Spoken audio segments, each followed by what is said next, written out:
பிரிந்தது போதும், மதம் என பிரிந்தது போதும், மனிதம் ஒன்றே தீர்வாகும்.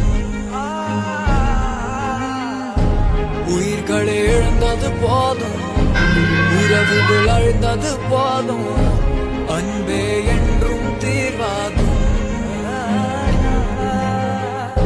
காலம் அது கண்முன் கண்ணீரை போல கரைந்தாலும், ஞானம் அது ஞாயிற மேலே நம்பிக்கை இருந்தாலும் நம்பா.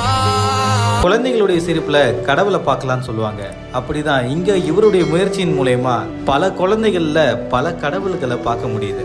தம்பிகளா, அண்ணன் கூட்டு வந்திருக்கேன், என்ன வேணுமோ ஆர்டர் பண்ணி சாப்பிடுங்க அப்படின்னு இங்க ஒரு மனிதர் குழந்தைகள் பல பேரை கூட்டிட்டு போய் அவங்க பிளேட்டுக்கு கொண்டு வந்து நிறுத்தி இருக்காரு. அண்ணே ரொம்ப டேஸ்டா இருக்குண்ணே, சூப்பரா இருக்குண்ணே, தேங்க்ஸ் அண்ணேன்னு அந்த குழந்தைகள் மனசு நிறைவோட சந்தோஷமா இவரை பார்த்து சொல்லும் போது இவருடைய முகத்தில் இருக்கக்கூடிய ஆனந்தம் அலாதியானது. ஒவ்வொரு குழந்தைகளையும் இவருடைய கையை ஆற தழுவி முத்தம் கொஞ்சற இந்த காட்சிகள் பார்க்கவே அவ்வளோ ஆனந்தத்தை கொடுக்குது. முயற்சி பயணம் அப்படின்னு அழைக்கப்படுற இன்ஸ்டாகிராம் பக்கத்தில் இந்த வீடியோ பதிவிட்டிருக்காங்க. தியாகி ரியூசின்றவர் நிறைய பேருக்கு நிறைய நல்ல உதவிகளை பண்ணியிருக்காரு. அப்படிதான் இங்கே நிறைய குழந்தைகளுக்கு பாப்பா வெளியில் போய் நம்ம சாப்பிடலாம், என் காரில் இந்த சன்ரூஃப் மேலே ஏறி நின்று இந்த உலகத்தை பார்க்கலாம் வாங்க அப்படின்னு காரில் ஒரு ரைடை கூப்பிட்டு போனது மட்டும் இல்லாமல் ஒரு காஃபி ஷாப்புக்கு கூப்பிட்டு போயிட்டு தம்பி என்ன வேணுமோ ஆர்டர் பண்ணி சாப்பிட்றான்னு சொல்லியிருக்காரு.